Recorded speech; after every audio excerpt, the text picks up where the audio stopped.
নমস্কার বন্ধুরা, গণিত শিক্ষা আপনাদের সকলকে শতকরা একটি শর্টকাটে অঙ্ক করব। এখানে বলা হয়েছে অসৎ ব্যবসায়ী 6% ক্ষতিতে কোনো দ্রব্য বিক্রয় করে, কিন্তু দ্রব্যটি পরিমাণে 1 কিলোগ্রামের পরিবর্তে 900 গ্রাম কম দেয়। তখন ওই ব্যক্তির লাভ বা ক্ষতির হার কত? এই সূত্রের মাধ্যমে করব। এখানে যে ক্ষতি রয়েছে এটা এ ধরবেন, এই যে 1 কিলোগ্রাম এটাকে সি, এটাকে হচ্ছে বি ধরবেন।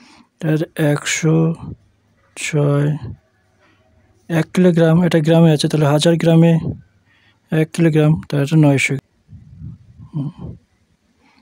হচ্ছে বিয়োগ হচ্ছে 100, বিয়োগ করলে 94, এই 0 10/9 বিয়োগ হচ্ছে 100 হচ্ছে 940, 9 বিয়োগ হচ্ছে 100, লসাগু করি 9, তার 9 4 0 বিয়োগ হচ্ছে 900, তাহলে এদিকে পেলাম 9 আর বিয়োগ করলে হচ্ছে 40, বিয়োগ ভাগ করে দেই 4 নং 36, 4 4/9, 4 পূর্ণ 4/9, এটা হচ্ছে প্লাস আছে, এই যেখানে প্লাস দেখুন সামনে প্লাস, তার মানে হচ্ছে এটা লাভ।